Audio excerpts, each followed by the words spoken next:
We we are not professionals. Oh, we are live, baby. What does that mean for all of our one subscribers? We have 0 subscribers. I haven't even subscribed to our channel on my personal account. I wouldn't either. We'll talk more about that later. Fair enough. Okay, so I got the chat there. All right, so now I'm going to see if we are actually new private Is Sarah embarrassed? window. I don't think she realizes how public I'm making this. I don't know that I know how public you're making this. It sounds like you don't. I don't, apparently. I That's sent. okay. I'll send you a link. Does that mean I should put on pants? Only if you need to stand up. It is the work computer. All right. Is this working? Is this working? Yeah, it looks like it's working. Oh my Yeah, it looks God. like it's So working. All right. what you're saying is there's a live So streaming of We Are Not what you're saying is Professionals there's a somewhere. live streaming of We Are Not What you're saying is there's Professionals. a That's exactly what I'm saying. Yay! I mean, Wyatt's got a YouTube channel, so why not? Oh God, you can't do that while I'm working here. Okay, so big introduction. Take it away. Oh yeah, I guess we should do some professionalism here. Okay, so if anybody's actually watching this pre-recorded, since we currently have 0 people watching it right now, Let's hope that they are not. that's sad. But I guess we could try standard intros in general anyway. So We've I'm got to get it figured out sooner or later. so I'm Marshall. The clickbait. I bring people to the channel. You bring all the boys to the yard. This is gonna be so stupid. So the main reason I'm doing Twitch is because it automatically records this. It's And you're just on the other side of the cubicle wall again. um, We're just not miserable anymore. yeah. Oh, um, and okay. so your turn. You are. Oh, hi. I'm Joseph. Also not professional. hmm And I don't think Joseph's even seen the stream yet, but I do have the web page with the Deep Deuce soundboard up. And so, in theory, that audio will be coming through. Ooh, in theory, does it really work? It should. Well, Audio headset. Maybe add audio. Oh man, it's getting complicated. I'm going to cancel that. did you hear either of those things I just did? No, I don't think it's going to work for you right now. That's something we need to figure out is how We'll figure it out. to get your screen. We need a fancy background or hand puppets, either way. Well, I mean, in Zoom we can change our backgrounds. Oh, that's right. Have you done that yet? No, I've been Dan that you remember likes to do fancy backgrounds. Oh my Recently, he gosh. had the Dallas Cowboys draft room behind him during one of our meetings, and then often, yes, very nice, and often it goes well with your headphones, sir. Yeah, they Uh, really have got this like nice space helmet. you got like a helmet head. Nobody's gonna watch us just laugh at each other's terrible jokes. That's fine by me. This is really just an excuse to joke with my friend. Yes. And record our Nonsense. yeah, but discussion of movies. So, Are we going to format this that weekly we are going to actually review a movie, and we're going to start off with one that we're both familiar with today? Yes, I think so. I mean, it's I what we mean, threatened to do a year ago. the idea is to review movies for sure. So I think we should definitely at the very least, get started with that. Well, quickly, did you watch Devs like I asked you to? What do you think? I'm going to go with no, because you were so busy. I did actually watch the movie that we're reviewing today. I almost did, No, and almost. then it was $4 to rent on Amazon. I was like, I can wing it. Has Sarah cut you off? Is that the problem? Is your online spending a lockdown for the month? No, I think it's more myself where I'm like, I've got Amazon Prime, I've got Hulu, I've got Netflix, and I'm like, what is this doing not being freely accessible to me? I agree. So I did the same thing. I ended up paying $4 to watch it on Amazon Prime. By the way, totally worth the $4 for those who are not watching. Well, And that's another thing is it's only $12 to buy on Prime, and I was like, yeah, I watched the the unrated, the I unedited watched one? the I watched the director's cut today because I'd never seen it. Yeah, I hadn't either.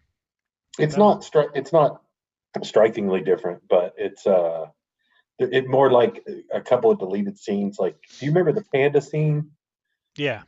where he freaks out in the woods and kills the panda? That one drags on a little bit longer, and it shows a little bit more of the him falling apart mentally.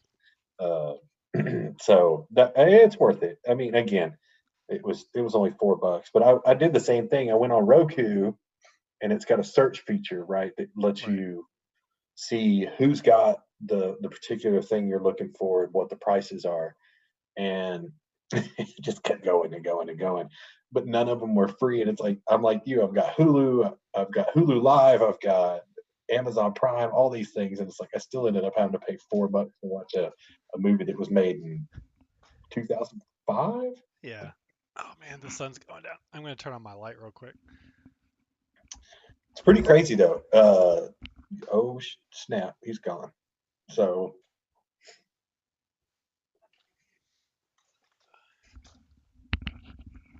Man, look at that shine. where's your oh yeah, you didn't take your teal blue chair with you. You're about to ask where the chair that sits next to you every day is. It sits empty. I don't even notice it. Nobody sits in it. It looks like we had someone come in and check us out and then left. Sweet I Mary think Jane. left. Nobody could have stumbled across this. Oh, I know what it was. It was when I opened it up in the private browsing window to see if it was working.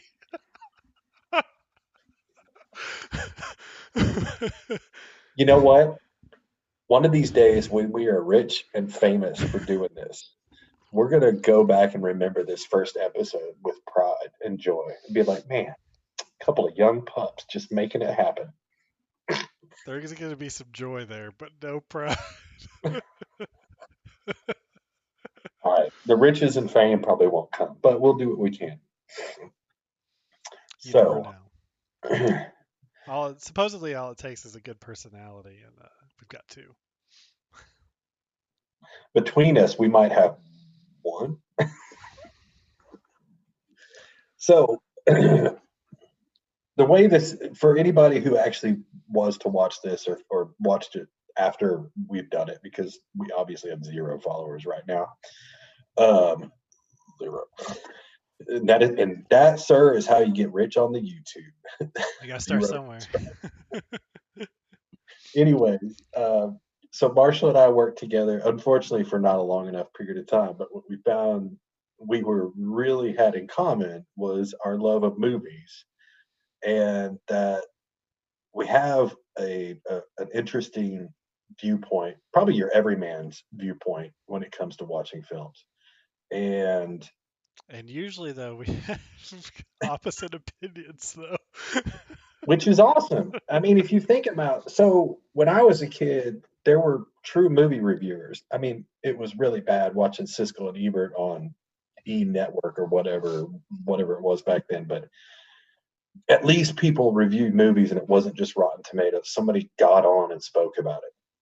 And so Marshall and I thought, well, if we find a movie that we care to talk about, we'll share our thoughts on it. And if anybody cares to agree or disagree, awesome. And if not, that's good too.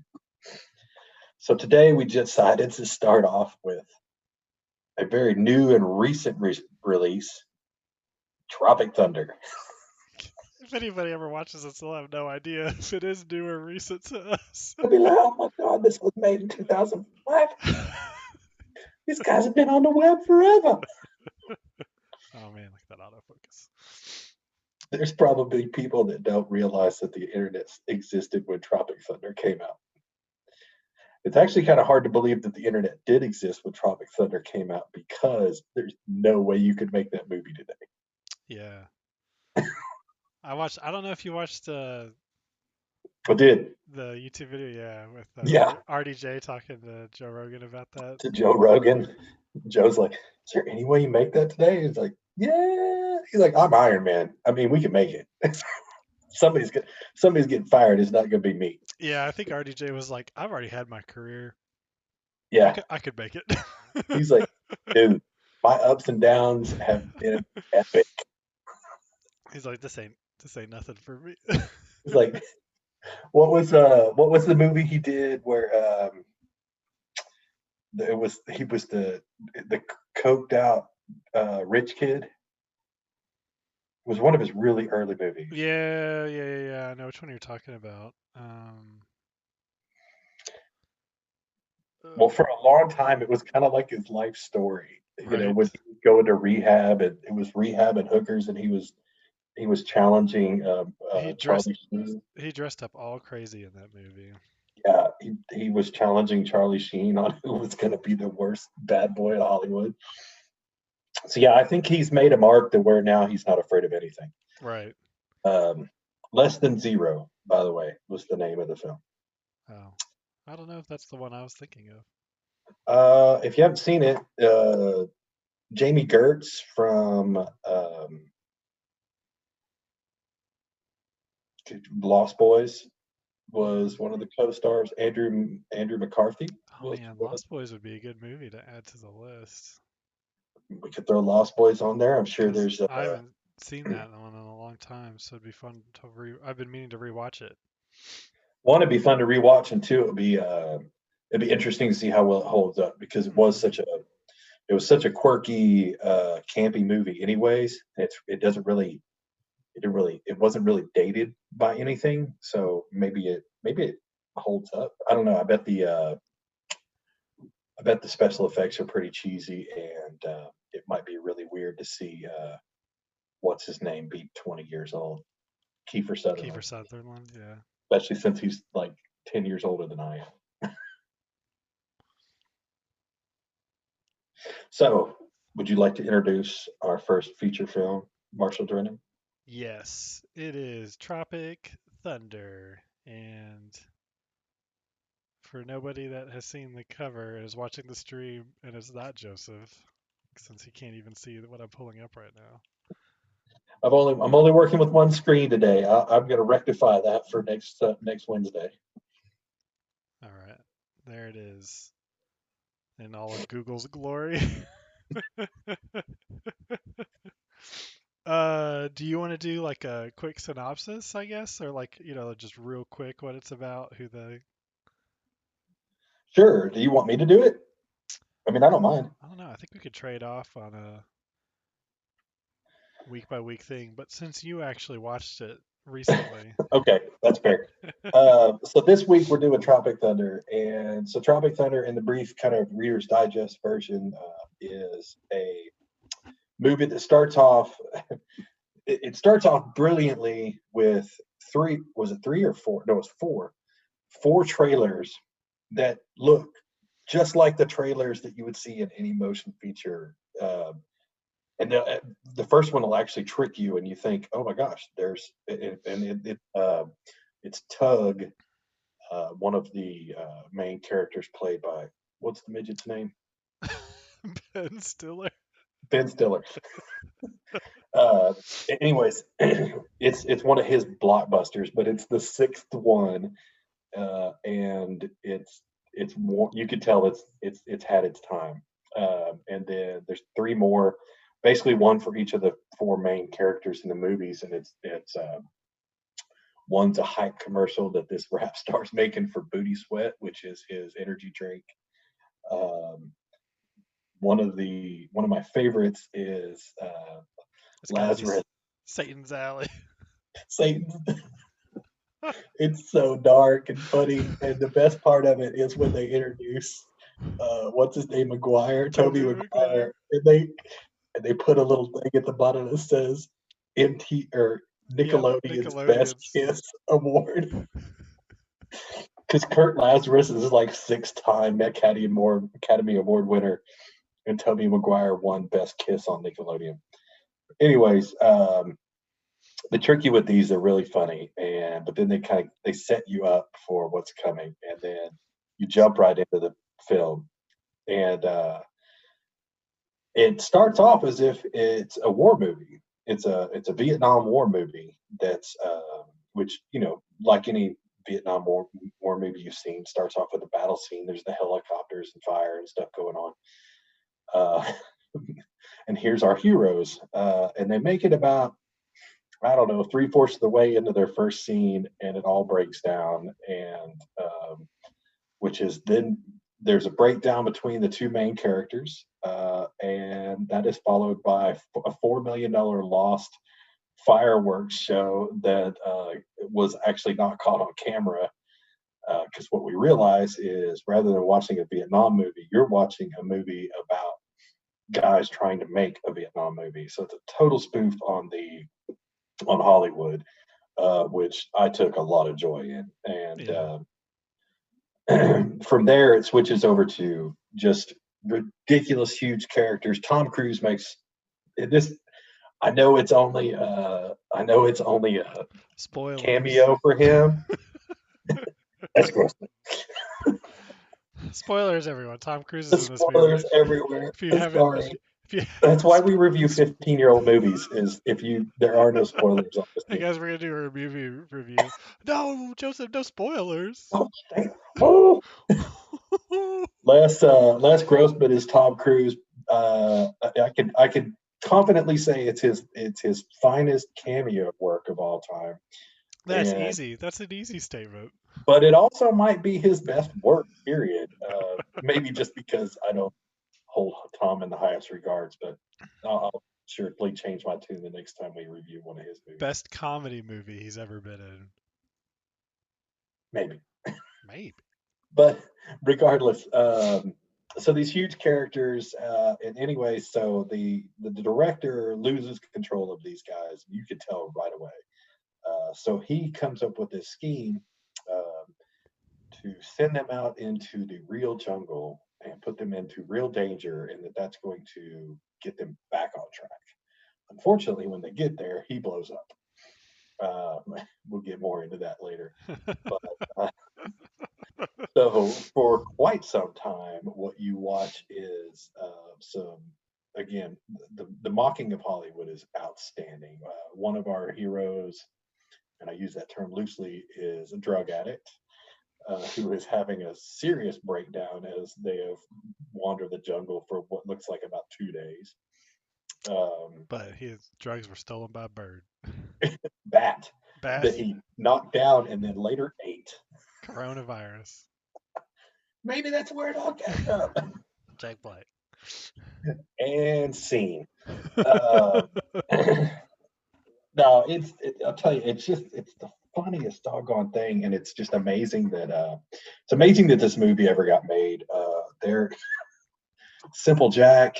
I mean, there's no way this movie gets made in 2020, which is why it's glorious. It's a lot. It's not too far from Blazing Saddles in just the mockery of filmmaking and the level of comedy that's in this thing. And to anybody that hasn't seen it, it's truly a hidden gem. that's well worth watching. If you Oh, think you're absolutely. If watching a you serious Vietnam documentary, though, do not pick this movie. but if you watch the trailer and you're like, this is just some, low rent comedy parody kind of thing. Like Scary Movie is a Right, parody of scary movies. Tropic Thunder is a right. parody of war movies. That's not the case. No, and I think that's something that there's something to be said about this cast too. I mean, even Right? They're all A-list actors, all of them, and they all put in 100% no of their doubt. Even the skill. two, there's two. I mean, you've got Matthew McConaughey and Tom Cruise doing fantastic cameos. I mean, just some of their, I won't say their best work, but they they earned every penny they earned off this movie, right? So yeah, you can definitely tell just from like you said, Tom Cruise and Matt McConaughey, they took 100% care in making sure they did their parts to the best that they could. And Right. they interjected their own ideas and their own Oh yeah. attitudes into those characters and really took ownership of them. Oh, no doubt. And There's no way all that was scripted. oh, absolutely not. Especially one of the funnest part about those two is they get scenes where it's just them. And what's the guy's name that's the swing it to your knees? What's that Lex, guy's name? the actor. Yeah.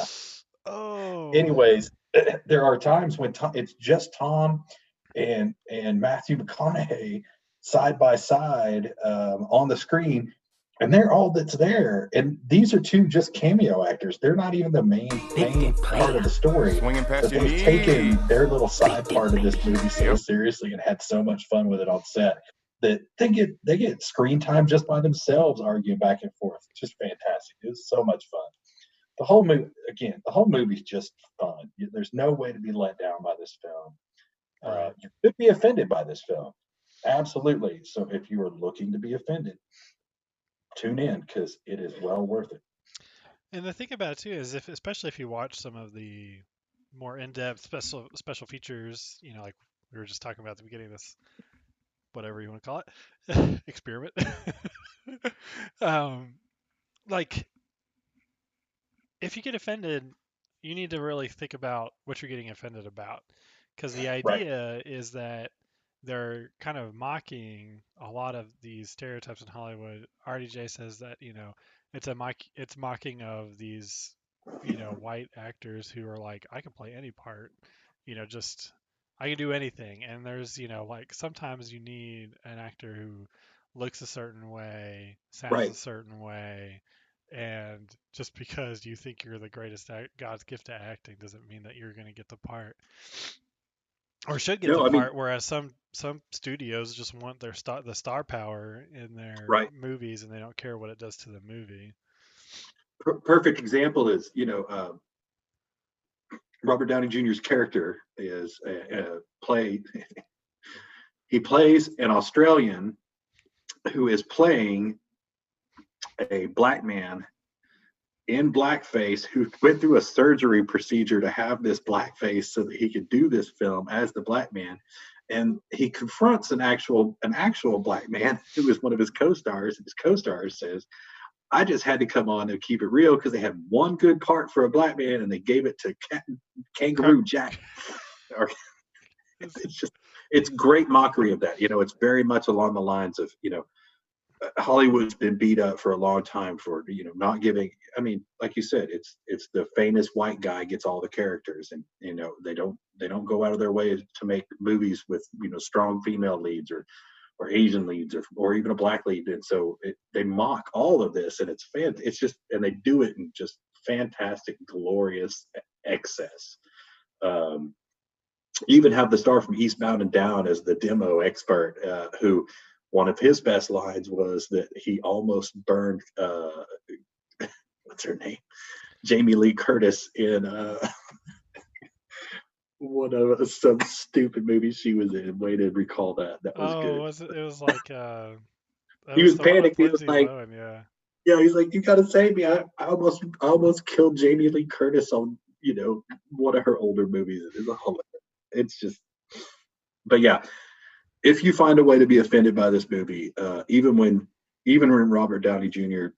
gives his co-star a very stern lecture on not going full retard. Even if you figure out how to way to be offended by that, you've really got to look at your motives. Yeah. Absolutely. So, Marshall, I know you haven't watched the movie recently, but I know you have seen it since 2005, and I keep saying that, and I'm not positive that's when it was, which is another reason we should do more research before we do these things. It's And maybe 2008. I pulled up the Oh, IMDb page because okay. I agree. I think we should have the IMDb page open. IMDb up and running so that we can at least refer to the right people would be a plus. But Right. Bill Hader, by the way, Bill Hader is another fantastic. He didn't obviously didn't dive as deep into his character as Tom Cruise or Matthew McConaughey did, but he still played his very minor role quite effectively. Right. Yeah, but for a 12-year-old movie, it's still it rings true. It's still really funny, and it's a good dumb watch. And it's strangely enough, Marshall, and I don't know if you agree with this, but I rarely watch comedies more than there's a lot of dramatic movies that I'll, for instance, I'll go back and if I happen to be thumbing, through TV stations or something, and I come across certain movies, you stop. It's The Godfather. It's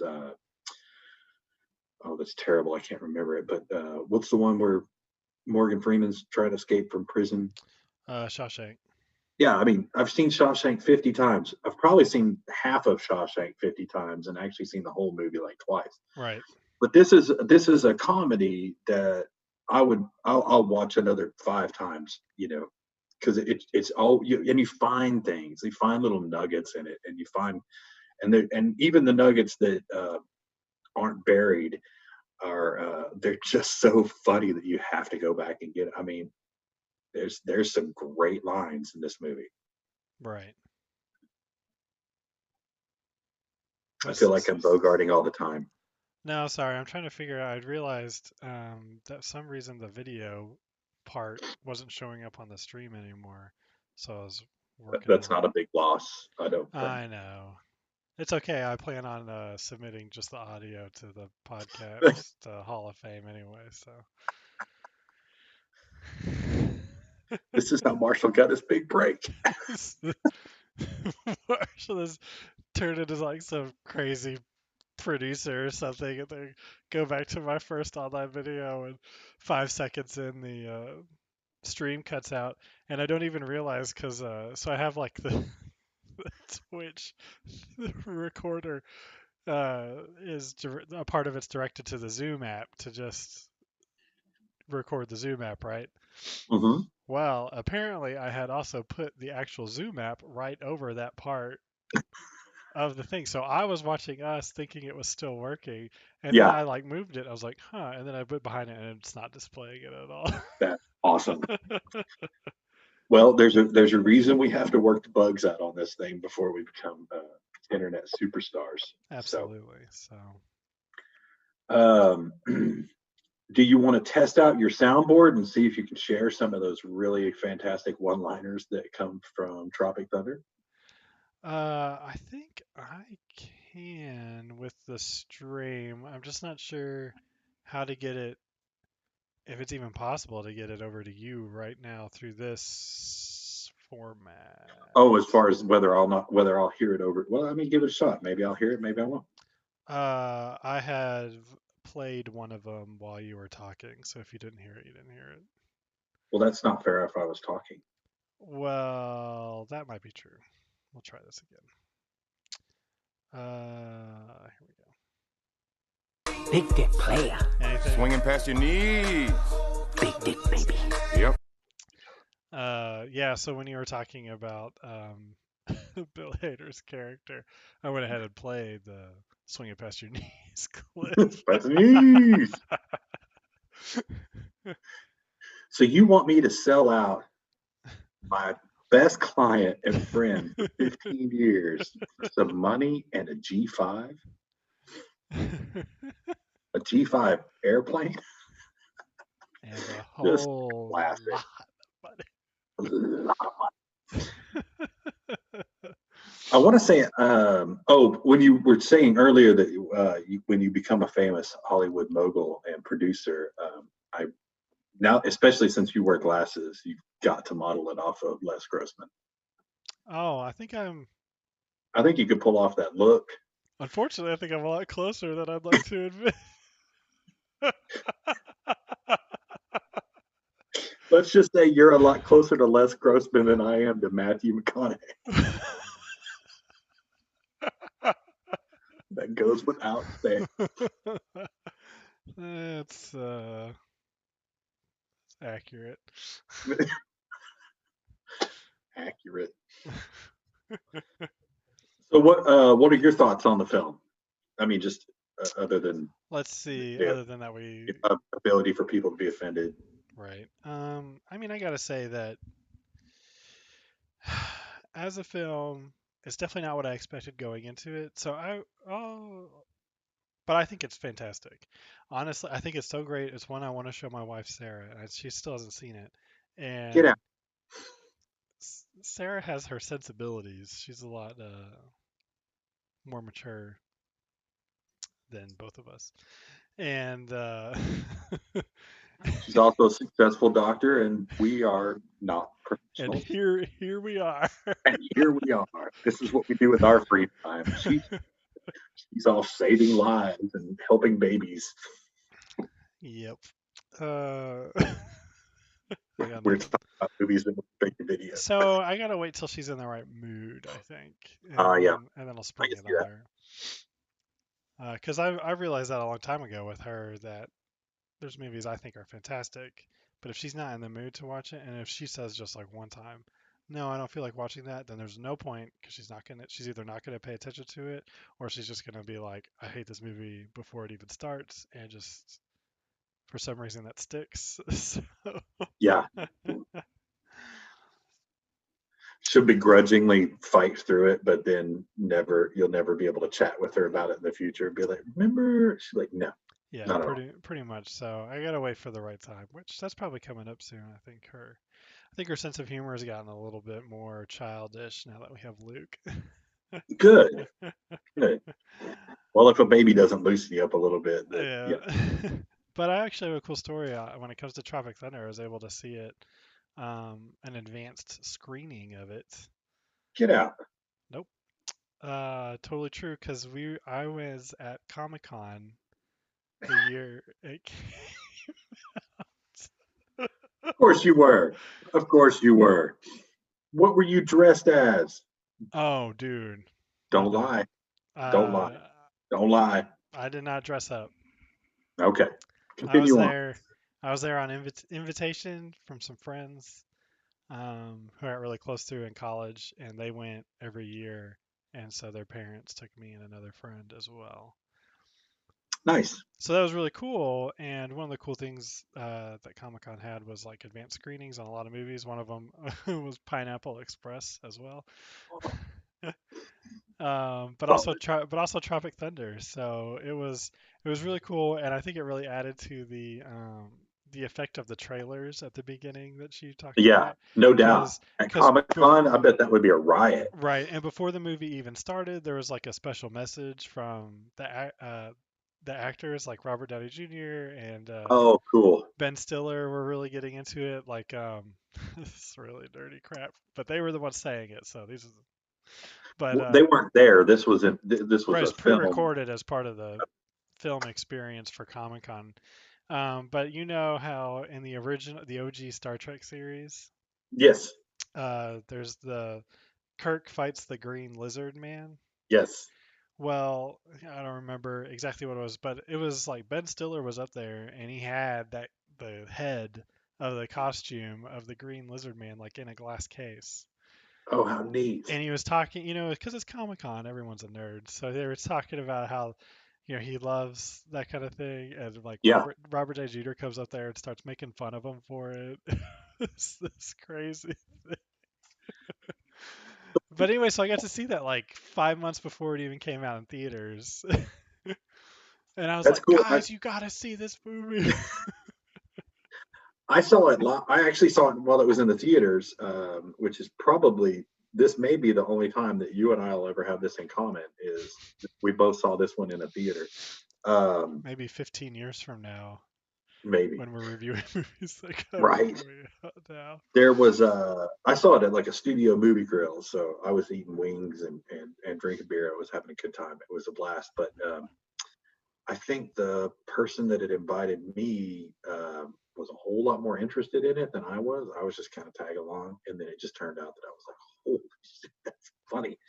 Yeah, Uh, I do have that to say the that. Star Wars thing is kind of interesting because there was a scene that I again you find little nuggets. Right, that's one of the things I wanted to ask you about is like, so since you did watch it so recently, what's one of the things that we haven't as one of our quotes? Oh, so we had so there was a scene where Ben Stiller gets lost in the jungle by himself. He gets separated from the pack, and he is in it's nighttime, and he's kind of hunkered down in a little makeshift hut, trying to ride out this storm through the night. It's raining like crazy. Of course, it's Vietnam jungle, and there's this rustling and but what he's doing is he's watching on an original OG iPod. He's watching that scene where William Shatner's fighting with the green lizard. He's watching it, and until you said that, it never clicked to me. It's like, what the hell? Why did they put this in here? But he's watching it on his OG iPod, and you know, and I didn't know if it had something to do with his character, looking for terrible cues for how to be a leading man or what it was. But now that you say that, because Ben Stiller was the director, I don't know if this was his director premiere, but um, even I would doubt that. Robert Downey Jr. went on to say in that interview that you were talking about with Joe Rogan that Ben Stiller was just a phenomenal director and had really, really, and which makes sense, right? Because he's a younger guy, he's a funny guy, he's well respected in Hollywood, and not just for being a director, right? These are his counterparts. These are his equals. Right, I've And always so, heard that actors and actresses appreciate directors who understand what they're going through way more. right, if you at least have some acting experience, you would, and you've been on that side of the camera, but then switch over to the director role, you would think that that would buy you some street cred, so to speak, right? Right. Um, but no, that's a nugget that I didn't even realize until you mentioned that about Comic Con that had worked itself into the theater into the movie. So it was pretty funny. Um, what was the guy's name? That the booty sweat character who's in His love with Lance, his name in the movie or or no, the actor's name. Anthony. Nope, that's not it. What is up with the order of these? Good job. Here it is. Way to help. Brandon T. Jackson. Now I don't know if he's. I don't know what he's been in since this, but he actually he played it pretty good. He played his character pretty well. He did Uh, good. He did do good. It doesn't look like some TV mm. stuff, and then a couple movies that I haven't really heard of. I'm sure everybody's IMDb's got a couple of those. Right. That's like all they are, though. So yeah, there's another funny scene. We hadn't even mentioned Jack Black was in the movie. Another huge actor who, not necessarily the best leading man you've ever seen, but I mean, as far as this cast of characters, really, really strong. As a matter of fact, if you think about it, you would have to go all the way, in my opinion, to like old school before you would find a comedy that had as strong a cast of characters in it that actually were able to all pull it off, right? Hmm. Um, Yeah, it's tough to pull it off without it feeling like it's overdone, right, where like you don't have scenes where you have like Vince Vaughn who just takes over in monologues and you're like, right. Okay, buddy.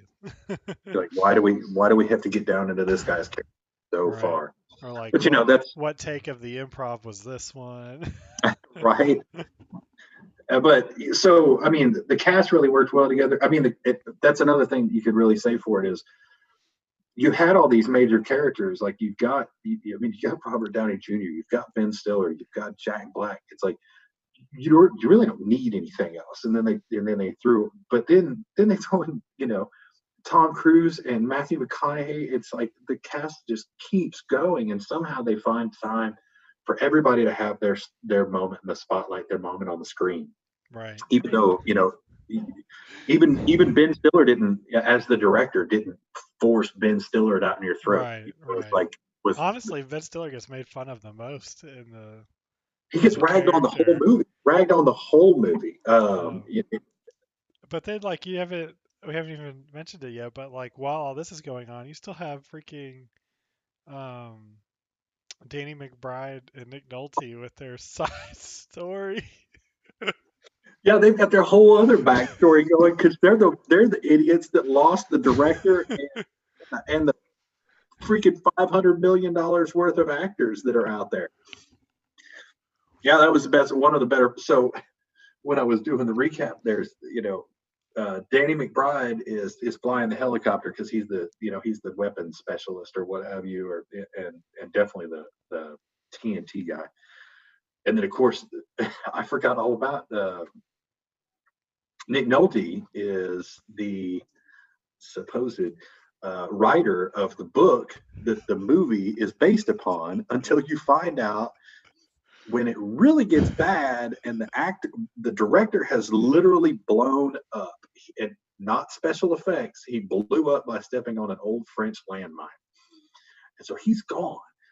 And so Nick Nolte and Danny McBride show up with the helicopter where they dropped off these superstars. In the way this movie's built, these are like four of the biggest megastars ever. And they've dropped them off in this jungle and they're gone. So now Danny McBride's freaking out, and he's freaking out and asking the writer of the book, who is supposedly the Vietnam vet, what are we going to do? What are we going to do? And he's shaking him, and his hands come off. The hooks that the writer supposedly, the hands that he had lost in the Vietnam War are, as a matter of fact, not lost at all. And that's another really funny joke that they find a way to play through the whole movie. From that point, when they discover that this guy's a hack and he really didn't, he wrote the book, but it wasn't. It was a story, right? It wasn't his life story. Towards the end of the movie, when Nick Nolte and Danny McBride are reunited with our main characters, every one of them gets an opportunity to be like, "You have hands." Yeah.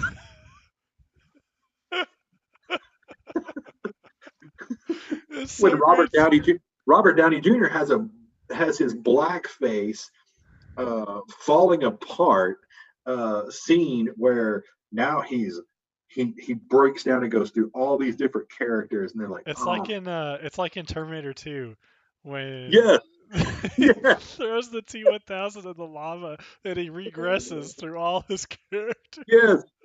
That's exactly what Robert Downey Jr. does, to the point where so he rips off his afro and he pops out his contacts, And he's got these striking blue eyes. striking blue Australian eyes, apparently, and I guess that had to be a nice edit to take away brown and put in these blue contacts. Anyway, and then he switches accents multiple times, but the, but once he's back to being his Australian self, he finally sees Nick Nolte. You got hands? Because too much is going on for him to be able to appreciate this at this moment. Because the Viet Cong, and they're not even the Viet Cong, they're poppy farmers, are attacking them with assault rifles, and he has no time to adjust to this, but still has to be like, "You got hands?" Danny McBride's line, he is one of the ones I need to add it to the soundboard. Yeah, When he gets upset at Nick Nolte, he's like, "I only know the sound it makes when it lies." because, which is a mocking of Nick Nolte's line when he says, "What kind of gun are you carrying?" McBride says, "What kind of gun you carrying?" He's like, "I don't know what it's called. I just know the sound it makes when it kills people." What kind of stupid shit is that? And Danny's like, "What?" Yeah. There's just so many funny. Nothing about the movie is all that. It's all kind of hidden funny. You know what I mean? It's not big slap you in the face funny. I mean, don't get me wrong. Jack Black, whenever he's having his breakdown because the Yeah. heroin's starting to wear off, some of his is pretty funny, especially the. Are you allowed to say "stroke the shaft" on the I marked on our the internet? channel. I marked our I mean, channel for a the mature internet's got audience. porn. The internet was born from porn, so Yeah, I think as surely I long could as say we that. don't get naked, we can. Oh, fair enough. My dog scratching at the window behind me. Um, but yeah, he's got some pretty bold, funny things. But a lot of them, it's just the humor between the two characters on the screen. Like you remember the scene where Robert Downey Jr. and Ben Stiller are Robert Downey Jr. is trying to get the map because Ben Oh, I Stiller. love that's one of my favorite scenes. One thing you find out immediately is Ben Stiller's a really good action hero, but he's a great action hero because he's an idiot, and he is dumb, and apparently not a really good actor. But he was the one that the director, because he's the main character, he's playing the guy with the hooks. Since he's the main character, they gave him the map before he blew up, and Robert Downey Jr. is like, he's got to get this map because he knows they're not going the right direction. And there's another guy on the cast that happened to go to boot camp. And so he's trying to get the map into his hands. And when he starts to compliment him, like, you remember in like Rambo 2 when Stallone was jacked up, not Rambo 1 where he was thin, but when he came back to Rambo 2, he's all jacked. You All cut up. going on? He's like, you got any tips? He's like, what? You got any tips? Give me that damn map. Give me the damn map. Hey, fuck you. Oh man, that's a great scene, and it's just it's one guy kind of disarming another, and it sneaks up on you I because think for a moment it's there you actually think that he's having a conversation where he's complimenting, and I it's think two it's actors it's talking so about how great you get because I think it's so great because it's not overdone. Again, it's one exactly. of those things where it's not overdone. It's just this. It's a really simple scene, and like on a script, it should not even be all that funny. No, not at all. But it is the way RDJ and Ben Stiller play it off. Yeah, It's fantastic. It's just fantastic. And I think I had this realization while we were talking. You know how like some TV series, you just really love them because they have so much time to get to do character development. And so like Sopranos, for instance. right. For my generation of the millennials, it would be The Office.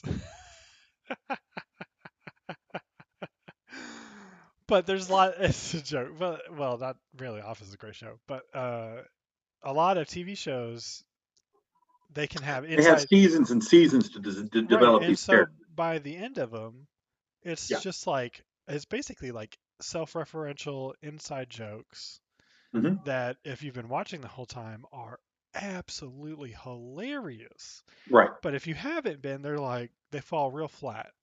right, And somehow I feel like Tropic Thunder gets you to the point of like the end of a series in like the right, first 20 minutes to where the right. characters are developed to where you feel like you know how the interactions are going to go and how they're going to play off each other, and you feel like you're a part of this like group and inside joke world like almost immediately. It's a real Well, clever writing.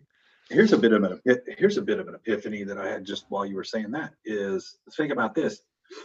Remember we started off the conversation about the four ridiculous previews that are in front of the movie before the real movie starts, but technically they're part of the movie.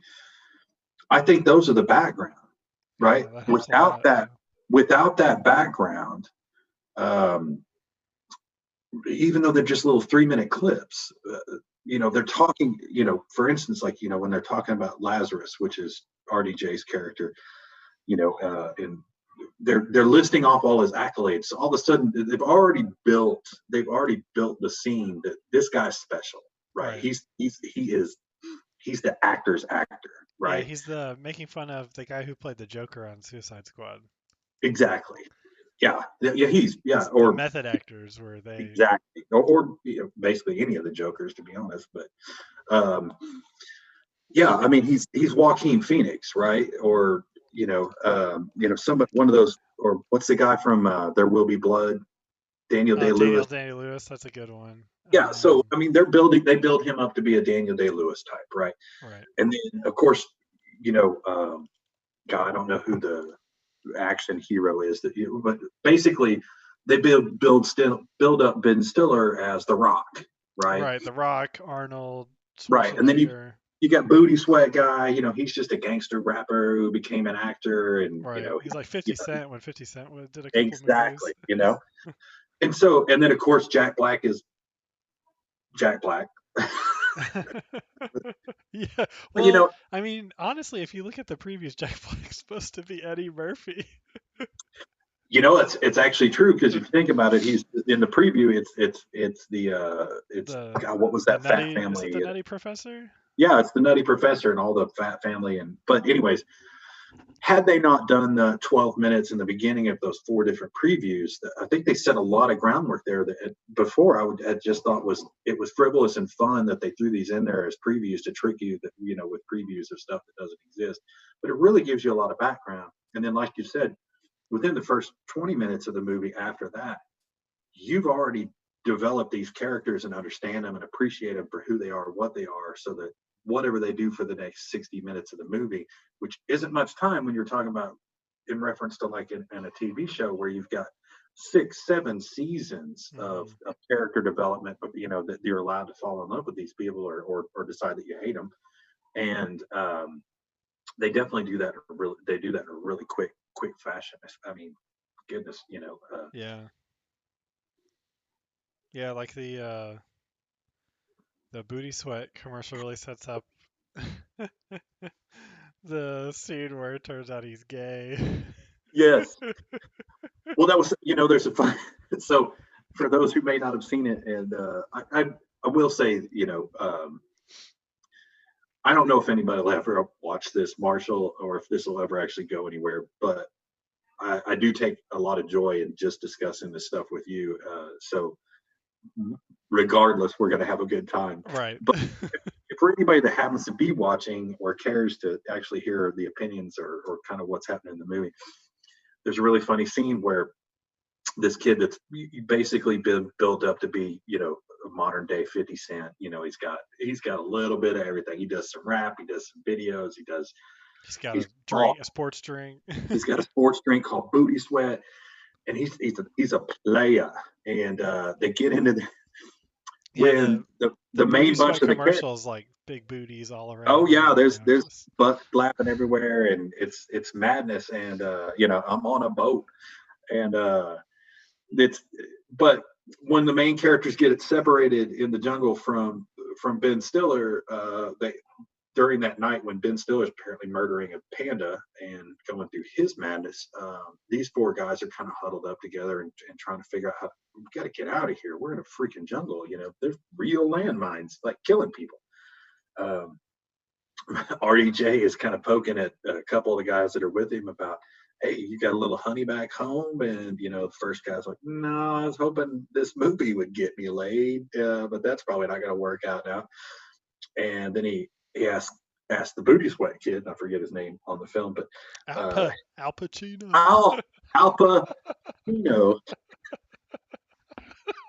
When he asked, and of course the nerdy white kid's like, what? Alpha's rolling 10 girls deep. What are you talking about? He's like, yeah, there's one. He's like, well, what's the story? You asked her out. What's the deal? He's like, nah, just another round of chance. Like, what's her name? Lance. What? Lance? You said, listen here, like, Lance. wait. The baller rapper? I mean, seriously, it'd be like finding out that Jay-Z was gay.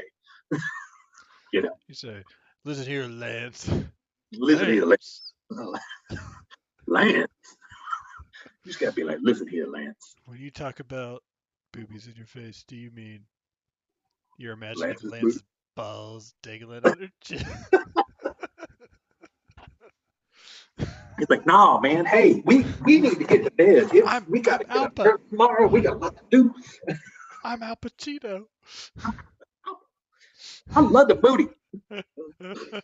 Oh man, that's again just little nuggets like that. Like, I mean, I've probably seen the movie 6 times, including today, and I'm sure there's another half a dozen left in me before I just get tired of it. But again, So not to make the comparison, because they're not the same, but Tropic Thunder is like Inception in the sense that like you turn it on and it's nonstop.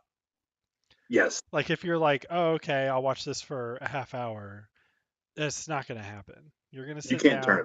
and you're going to watch the whole thing. There's no pauses. There's Nope. no dull moments. Nope.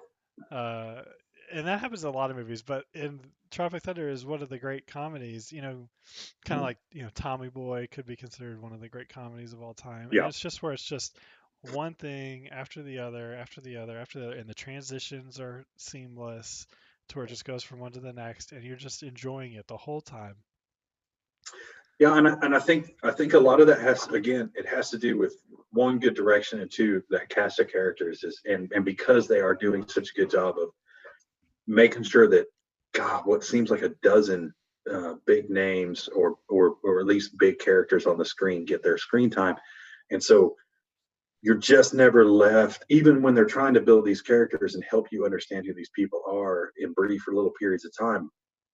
You're never just like, okay, we're going to dedicate this 6 minutes to you understanding who this character is or how's this character going to deal with their conflict. It's just bang, bang, bang, and one of the better things about it is it's a pseudo action movie, but purely a pseudo action movie. All the action is completely frivolous until the very end when they're actually running away from danger. Up till then, it's all ridiculous, fake nonsense. But at the end, though, they go into an actual war zone with guns full of blanks. Yes. So one of the most famous scenes of the movie is Robert Downey Jr. has figured out how to infiltrate this poppy farm, heroin factory, to try to get their brother in arms, so to speak, Ben Stiller, away from these guys who are torturing him and making him act out his worst character and role ever on a makeshift stage, and then beating him in the process. So he's being rescued by these idiots. So RDJ dresses up in the very typical Chinese hat with his head hidden and straps Jack Black to a water buffalo, I'm sorry, drags it into the camp and is basically trying to make a trade with these main bad guys, not for Ben Stiller, but just for some respect. He's basically turning over this horrible part of this gang, or I guess I don't know how they want Jack though. So he's going to turn them over to him, and then his most famous line is he comes up from behind that hat with these 2 M16s that are full of blanks, surrounded by guys with actual machine guns with bullets. I'm going to stop you real quick. A little bit more of the setup. So he infiltrates them by saying he's a poppy farmer, and then he messes up and says he's a rice farmer. Yes. And so the little kid is like, what kind of farmer are you? And, you know, starts getting on to. He doesn't, and then it's all of a sudden the accent's blown a little bit. It's like, where's your accent from? Yeah. Which is also a total parody of all the other times that's actually happened in movies, you know, where the guy gets busted and then has to shoot his way out because the gig is up. Or Sean Connery is a Spaniard and Highlander. Oh no. So that's when Robert pops up and when he's asked, what kind of farmer are you? Is it poppy seeds or rice? I'm a lead farmer, motherfucker. And of course he pops up and he's shooting these guns, but they're full of blanks and people are running because they don't know they're full of blanks. But the hilarious part is the actors who know that they're shooting blanks know that they're shooting blanks. And so that would actually be, if it was real, it would just be terrifying. You're trying to infiltrate a place where people are actually shooting 7.62 millimeter rounds at you, and you've got blanks. Yep. Did you say yep? That's what you had to interject there. I don't like going through my mind. Thanks for the content, Marshall. It's going so well. I am not a professional. We are not. Feel free to do this at home. Yeah. If we like you enough, you could even join in. Zoom meeting. We can have as many people on here as we want.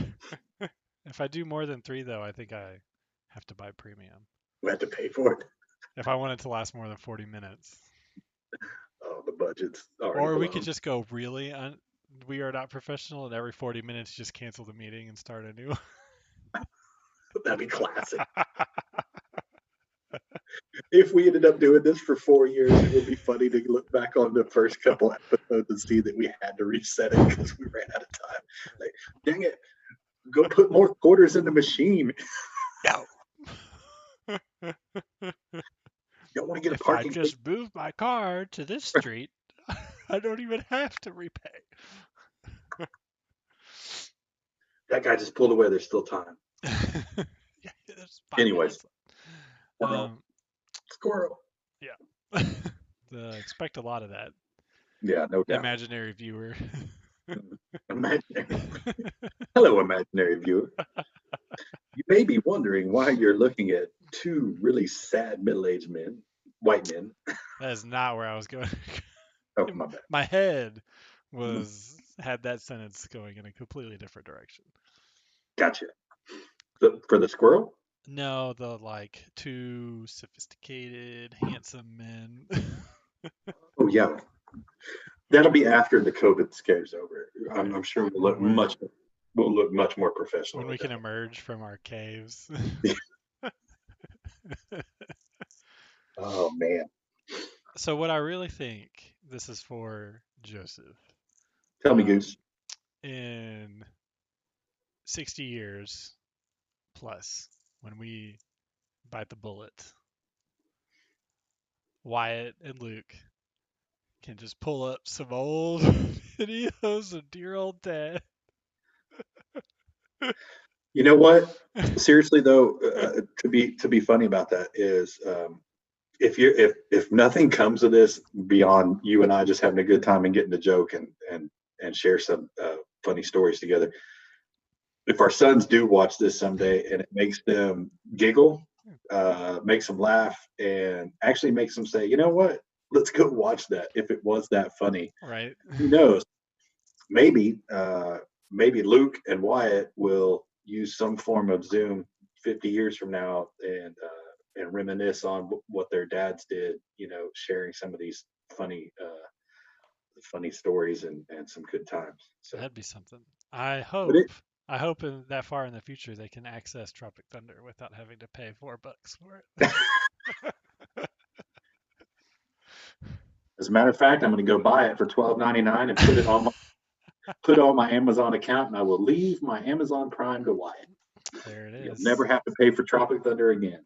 That was a really big deal. Apparently, someone high up in Apple or Microsoft or someone, they in their will they left their son their iTunes, and it was a big kind of battle with Apple to see if they would allow see if they would allow the library to be passed on. And then I think that the court sided with the people against Apple because they're they bought them, it's. Yeah, I mean, if you think about it, take your dad and my dad, for instance, or when my dad passed away, he had a pretty extensive album collection, right? And I kept some of them. My sister kept some of them. My stepsister kept some of them. Blah blah blah. But they were. I kept the ones that meant something to me. But he paid for those albums, so they were property. And I would think that just because somebody bought something on a digital format doesn't mean they didn't purchase the rights to it, and they should be able to have the right to pass those things on. But then there's also that slippery slope of, well, just because you bought the rights to it doesn't mean you have the right to share it, because that goes back to, are you old enough to remember? Yeah, probably. What was it called? Oh no, Napster. Oh yeah. So I'm old enough to remember Napster, but I never used Napster. I used the services that followed Napster after it was deemed not legal. It's pretty funny. We are getting way off track, but if you think about, there was a time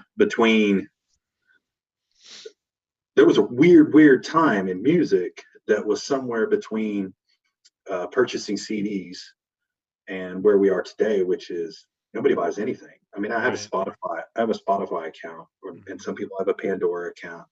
There's so many different ways to get your music, and you can save them in your library, and you have access to them 24 hours a day, anytime you want. And you pay a flat fee instead of buying each song or buying an album. Do you remember on iTunes, like you had the option sometimes, which was always such a dick move when you went and you were like, I'm just going to buy that song, and that was that one particular artist that you had to buy the whole album to get that one. Everybody else sold their songs for 99 cents a piece, but it's like, if you tried to explain to not even our kids who aren't old enough to do this, but a teenager today, be like, you have to pay 99 cents to own a song. They'd be like, no, you don't. Yeah. There's 1,000 ways to listen to music. Why would you even want to own a song? I can just queue it up on 5 different services whenever I want it. Can YouTube it? I mean, think about it. It's like if you Googled a song right now, it would come up with 12 different ways that you can play the song free right this moment. Right, and that you just reminded me. Like recently, my mother-in-law got a smartphone, and she wanted a song that she liked as her ringtone. Yeah. And I was like, okay. And so I set that up for her, but I was like it took me way too long to be like, how do I do this? I'm like, can you still buy? Zedge. I was like, can you still buy a song? Like, do I just need to torrent this song to actually get it so I can digitally put it in there? And then I was like, holy crap, I could just go to Amazon and buy it for 99 cents. I got the MP3 file, and I can just do whatever I want with it. And I was like, that's crazy. I mean, it's just crazy that it's crazy that you can still do it. It's crazy that it's even still an option. But anyways, that's taking us way off track a little bit. Again, for anybody that's watching, if you can't tell, we're probably 2 thumbs up on Tropic Thunder. And if you don't like it, comment below. We need to come up with a rating system. That is something I wanted to. And they're going to be separate. There's going to be a Marshall rating and a Joseph rating. Oh, I like it. All right. So people can, I don't know, join teams or something. There you go.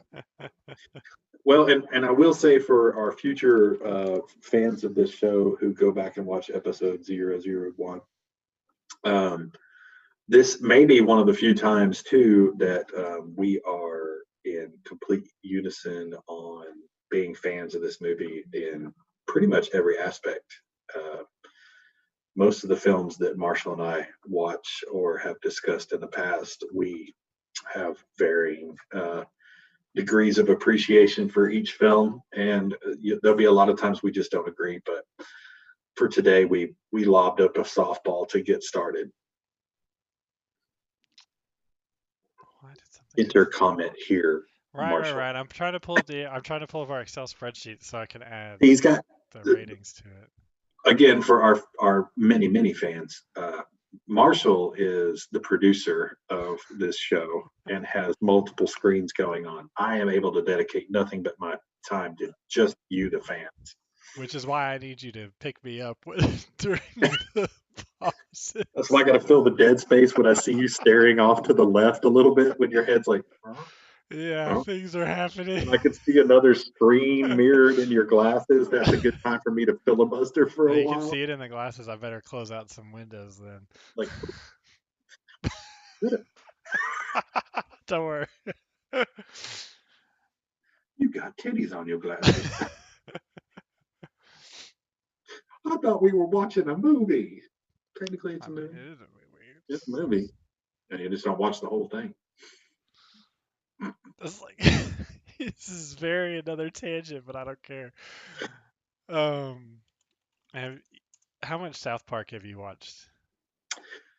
Oh, you'll be probably disappointed. I've seen 5 minutes of probably every episode, but I've never seen a full episode. It's okay. I haven't. It's been a long time since I haven't watched any of the new episodes in forever. Are they I still making new episodes? think so. I think they have I their mean, seasons, so I don't think it's dude, like in a season right now. I Um, would if I was making The Simpsons or South Park, I'd never stop. Until right. until they flat out said, "Don't write anymore. You're canceled." Yeah. Because obviously those things have become giant cash cows, right? Right. All right. So side note. Side note. uh, We need an icon of a squirrel that runs across the screen on when it's prompted to, if it detects like 4 seconds of silence. or just sees one of us up Yeah. wandering off to take. Any one of us can push it. Yeah, Anyway, so apparently when there was like an hour-long documentary on how they film or how they create South Park, and so when the seasons are on, it's released every Wednesday, I think, or once a week, whatever. sure. They completely animate and write each episode in that week. No. Yes. Wow, that's impressive. And it is like the most stressful thing Oh, it would have to be. I have ever seen is them putting together this episode. And Matt, I don't remember if it was Matt or Trey.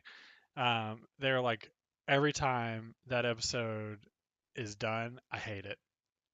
Yeah, He's like, because that's like what you lived, breathed, slept for a week. It usually ends up like which the story you want to tell is like twice as long as the story you can put out. And right. so you start just having to cut it up, cut it up, cut it up. I think the opposite would be true. I would be so. For those of us that don't know Marshall and I, we're both architects by profession and by training. Don't say Uh, that word. um, we so in a sense we're artists, right? Right. Uh, that's the only way you end up in architecture is you have to be some sort of an artist. You have to have a very creative brain that gets you into that in the first place. So it's terrifying to me to think that every week I would have to start off with a blank sheet of paper and come up with a signature defining uh, thing every week. Yeah. And you think about like when you have a cast that big and you have that many writers, it's like you just can't have an off week if you are going to crank these things out. And I mean, Yeah. But I do writer's think that's block, part of you just their can't have writer's block, yeah, I do think that's part of their success though, is because their episodes. I do remember when I was watching it live, which there was a very short amount of time in my life where I watched South Park when they were actually being aired live. I usually would go online and watch old episodes or Sure, whatever. sure. But they were so extremely relevant. That is one thing that would happen with that, right? If you're not putting out 13 episodes in a row, right? And Right. and and you're basing them all on something that you did 6 months ago. If you're cranking those things out every week, you can be in front of what's going on in the news, and you can make fun of the things that are relevant. And I guess in a way, it's a cartoon satire of much like the Today Show or something. Right. They're always playing with something that's very topical and very uh, relevant in society, just with their weird um, strange kids in Colorado twist. Yeah. So the original side note that came from, was, Super Squirrel. yeah, it was a squirrel within a squirrel. Um, there's an episode because it's actually still a side note of a side note. Because I just remembered what it was in Again, what it was in again, reference to. for anybody listening, when Marshall and I worked across a partition from one another, this is basically what our whole day went like. The Yes. squirrel within the squirrel that came from a rabbit hole that we had dove down at least 2 hours ago. But please continue with your pachyderm squirrel within a squirrel. Our Inception squirrel. I'm gonna get Yes. Christopher Nolan on this one. Where's my top? But anyway, so there's a South Park episode where the parents go out and get movies from Blockbuster Kids. Not relevant. um, Google it. yeah. And so they get a movie for the kids and a movie for the adults. And so the movie for the kids was supposed to be Lord of the Rings, and the movie for the adults was a porno. Okay. And so they like give the movie to the kids. They go to the basement and watch it, and the parents go upstairs. The parents start watching their movie, and one of the things Turns out mom and dad got Lord of the Rings. turns out mom and dad got Lord of the Rings, but for the first like couple of minutes, Randy or Stan, I don't even remember. I think it's Randy. Is like, man, I hate it when these pornos are overly produced.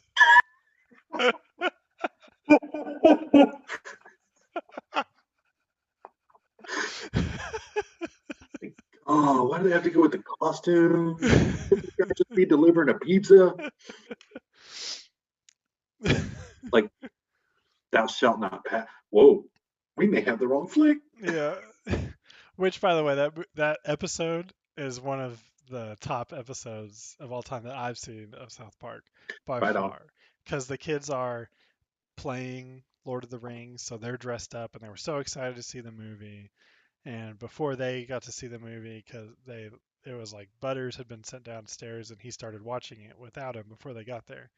By the time they get downstairs, the movie's like off and Butters is like in the corner and It's he's like, like, no, but he turns into Gollum of the story. So he's like, my precious, what are you doing with my movie? Because because the parents realize it and they're like, kids, you need to go get the movie from Butters and bring it back.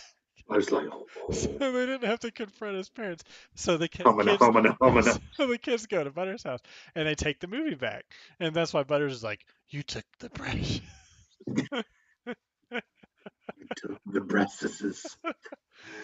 And so, like, it's the You whole cannot thing. take the breasts. It's the whole thing about returning the movie back to the video store, and they're like on a Oh quest. It's no. so great. It's so great. But you know, and again, I mean, how funny is that? Because like, so they find a way to make returning the movie much like trying to return the ring to the mount the volcano, right? Right. And now these kids, these stoner idiot kids, are trying to figure out how to get the movie back to Blockbuster, and it becomes an epic saga, much like trying to return the ring. Absolutely. I Um, think one of the things we need to do our ratings. Let's see. And we need to figure out what kind of rating system we're going to use. okay.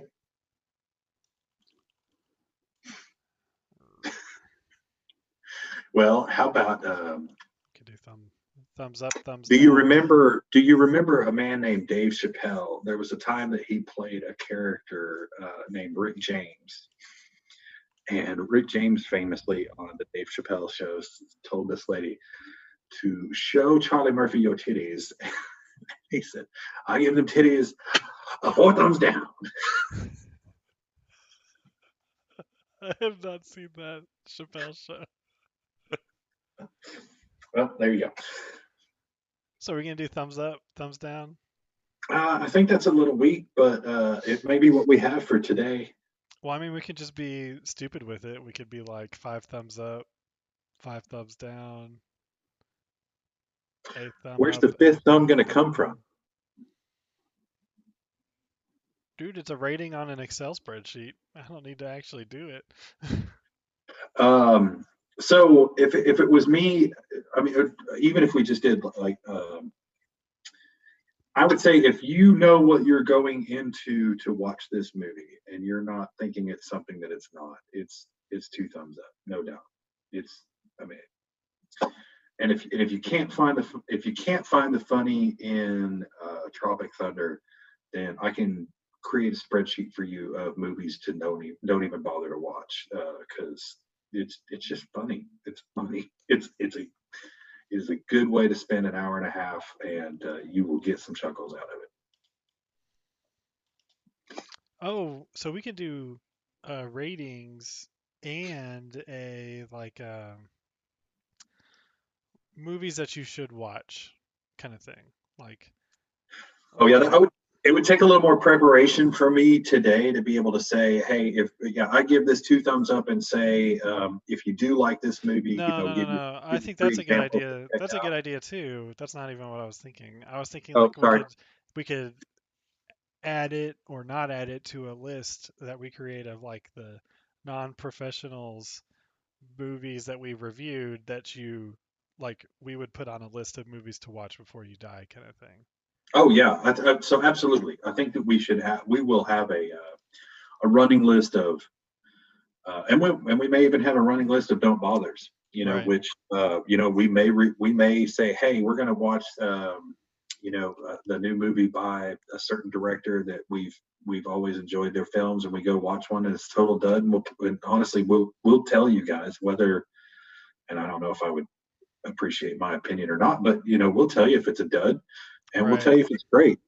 We Because the plan is in the future that we will actually watch movies that neither one of us have seen, and Once of we kind course, of get this format figured out. we hope to be reviewing movies, and we'll have to be a little bit more careful about the teasers and not giving away the entire movie, That's when we true. start talking about those that are maybe still in theaters. It'll be our intention to watch feature films that are still in the theater, and give you guys a little bit of, hey, go do it. It's worth. I think we'll probably even have a rating system of, because the way I look at movies a lot of times, like my wife and I will be watching TV and we'll see a preview, and I think the first thing that we always say is, whether we'd watch it or not, but more than that, is it one that we need to go to the theater for, right? Right. Sometimes there's something that comes out and you're just like, for instance, The Joker, or for me, when Mad Max Fury Road came out, it was like, got to see that in the theater, got to feel the sound of that. I'm not going to be able to appreciate that as much on the small screen. And then there's sometimes you see a preview that you're just like, I'll watch it on Amazon for $4, but I'm not going to the theater to watch that. And Absolutely. you And know, this we'll one, I would say that Tropic Thunder is one you do not need to see in theaters or in no. that Well, experience. first of all, you can't, unless you happen to own a theater and you can get rights to get Well, I mean, a Alamo Drafthouse might show it again. There you go. But yeah, and even if they brought it back into theaters for a 6 month period of time or 6 weeks or something, I still would. I don't know that I would go back to the theater to watch it, because you can really enjoy the experience even on a small screen. It doesn't require a big screen. Right. To me, big screen movies are for. I think something like Interstellar is the type of movie where there's space and depth, and being able to be in a room where it's dark, and the sound effects and being in part of that scene is important.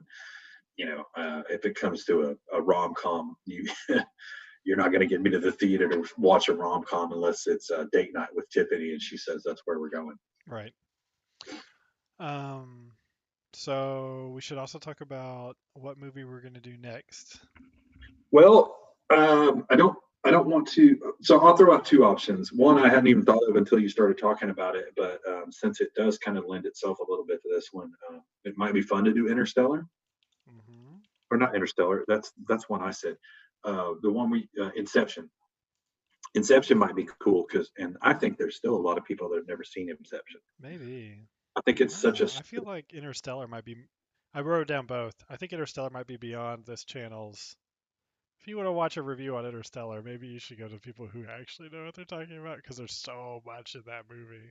I disagree. I disagree because here's what I think that this format is for is Fair enough.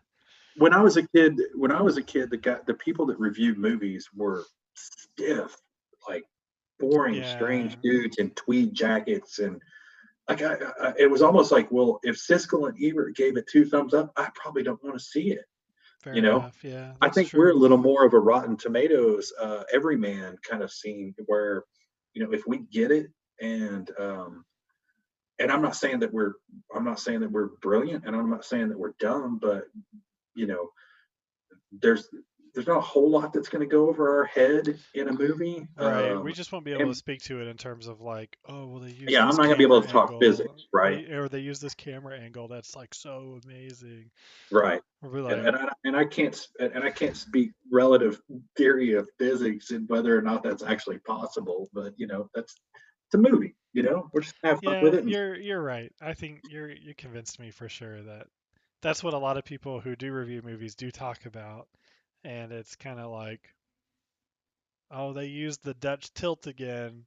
yeah, and to me, and I'll be honest with you, to me that's a buzzkill, right? Like I'm the guy that never wants to see behind the scenes footage.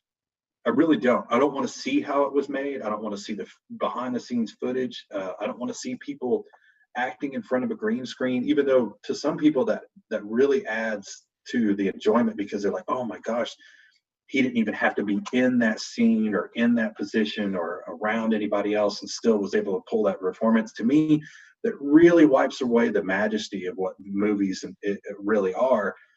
I don't want to see them out of their context. I want to see the movie how it's made, and Right.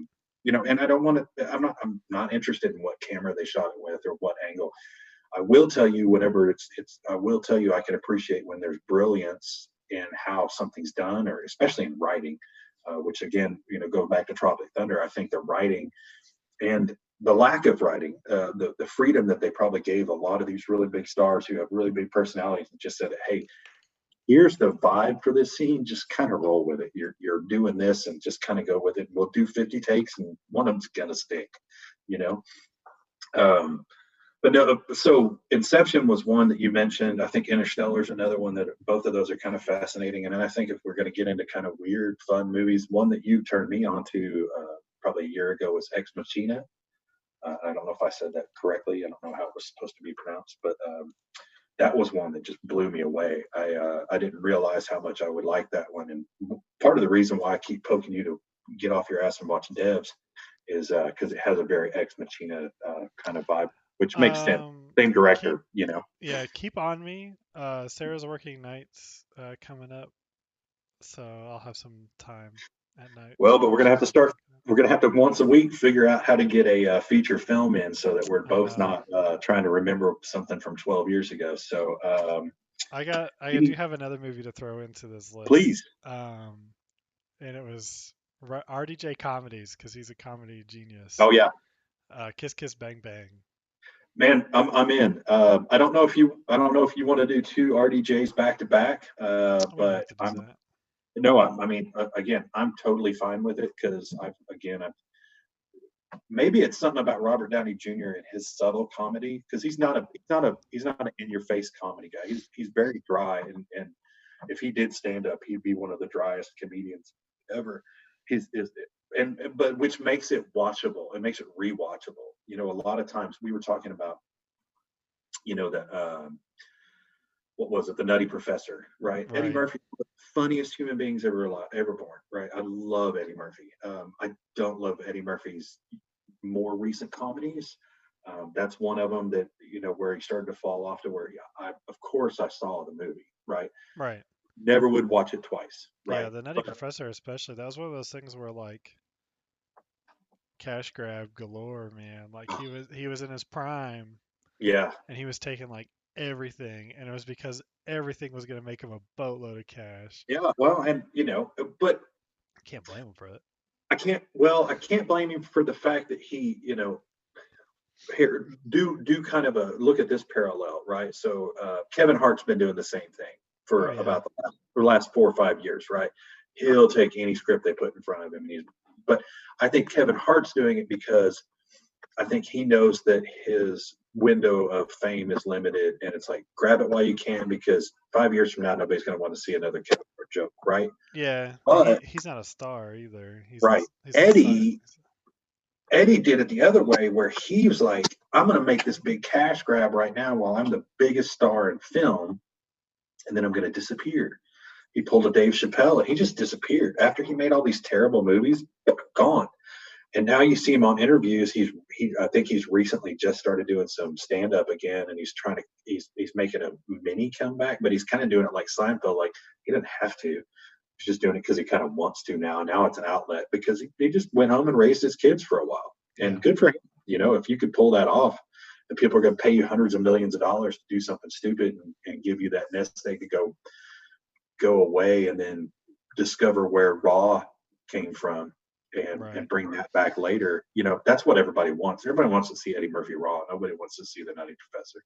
Oh yeah. I mean, like one of my like in the same vein that I would say Tremors is one of my favorite movies. Which spoiler We alert, are not people. reviewing Tremors anytime soon. Put it on the list, but it's going to be down on the list. All right, I'll put it at the bottom of the list for now, and it can always move down again. But spoiler alert, people, you're getting movie reviews from someone who would put Tremors in his top 5. But in the same vein that I love Tremors, I love the Beverly Hills Cops movies. The Beverly Hills Cops movies, and I don't know. One day we'll probably just do a special where we kind of talk about trilogies or something like that, and successful trilogies versus non-successful, whatever. But the Beverly Hills Cop series was 3 movies, if I remember correctly. I know the first 2 were freaking hilarious, and I don't know how well they stand up. I bet they're still just funny as hell. But I mean, you got Eddie Murphy and Judge Reinhold, oh and god, the way they play yeah, off each other is just too good. yeah, That's probably one of the great things about comedy movies in general, though, is that they do stand up better than most dramas, actions, because the style of a drama movie, what's good yes. now, changes so dramatically. But I mean, Well, and another thing is, comedies don't rely on technology. And what I right, mean by technology, they don't rely on your PC or which particular phone was available at the time.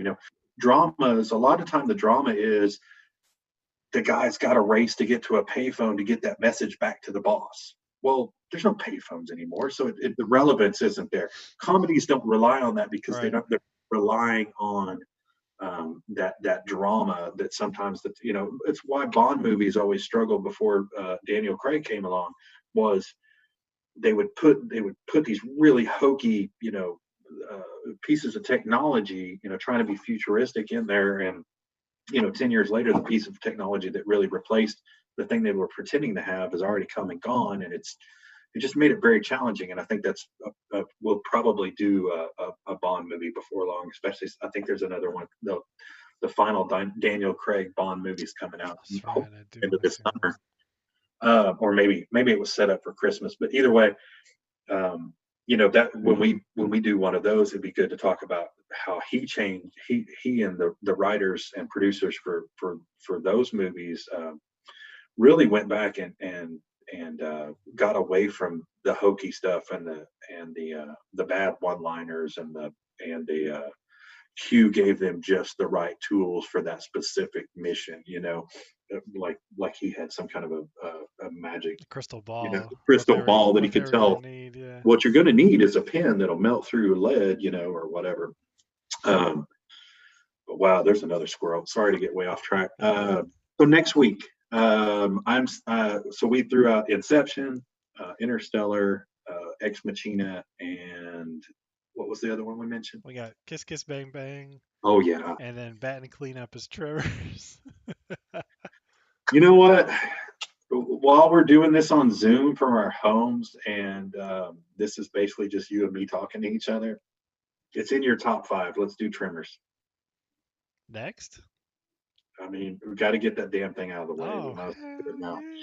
hell I'll watch Tremors this week. It'll be a hoot. yeah.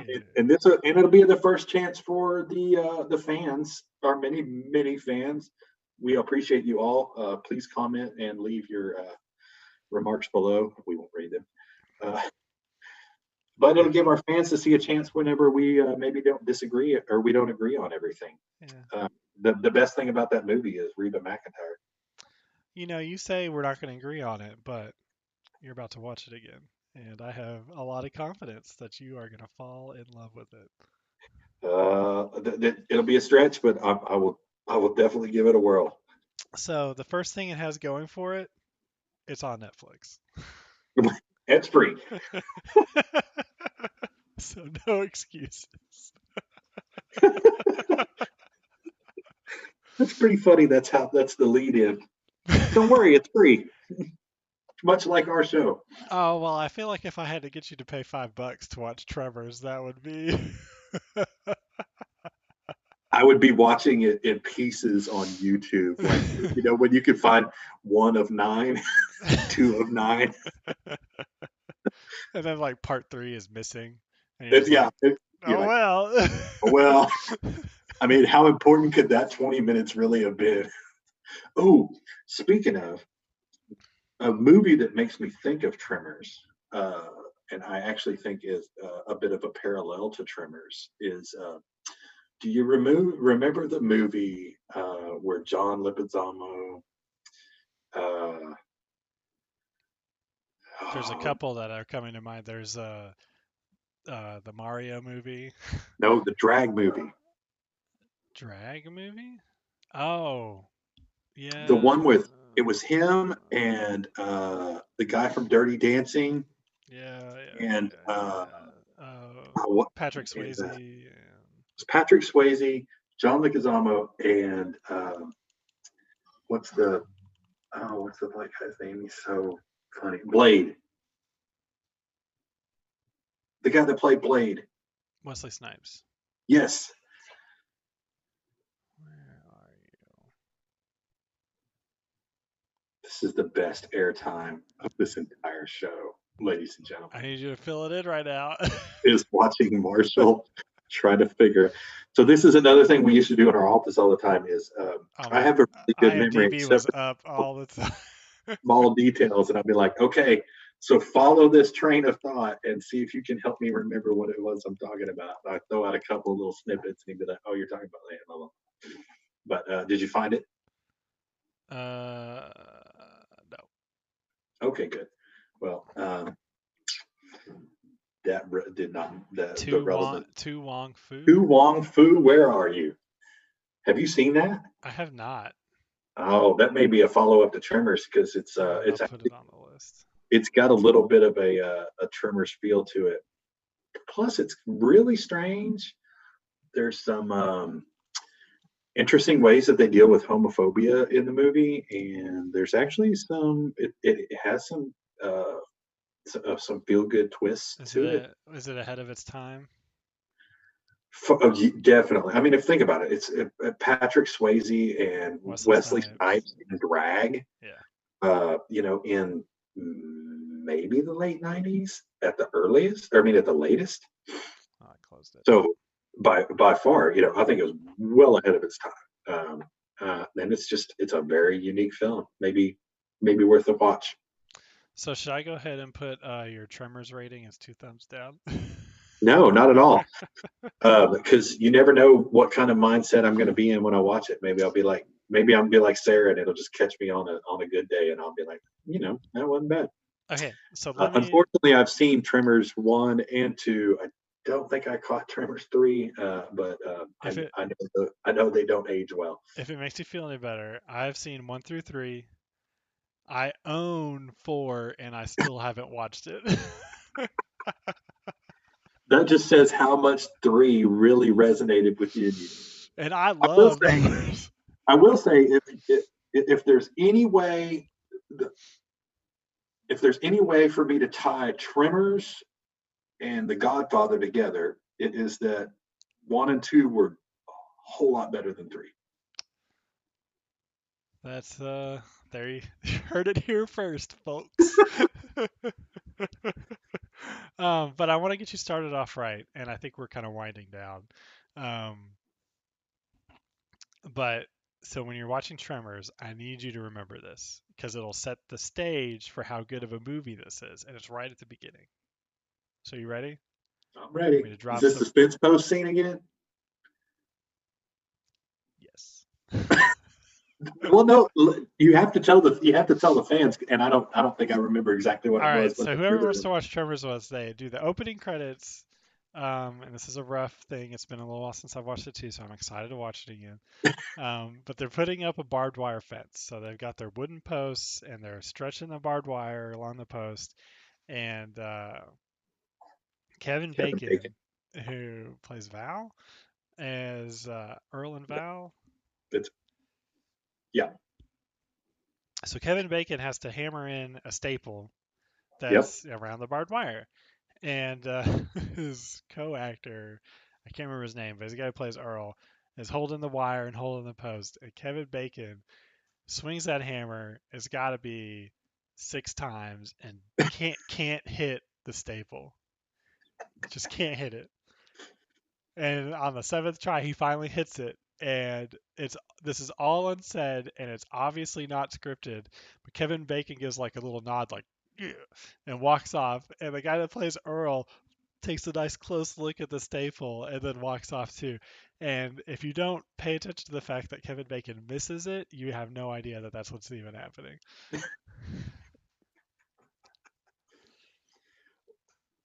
Yep. So And that, my friends, is the highlight of Trimmer. it's all uphill from there.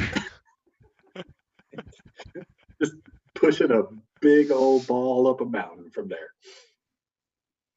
Well, Marshall, seriously, thank you for setting this up. This has been a blast.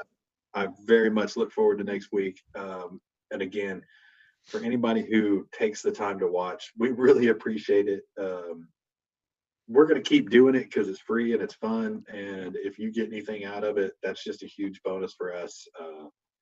We thank you for watching. And yeah, if you do, if for some reason you do watch this during the week and you've been here for 2 hours, we're going to try to keep it Wednesdays at 8. So feel free to watch Tremors and join us in the chat. oh yeah, that'd be awesome. You can become part of our distractions, and That would be so cool. That would be really neat.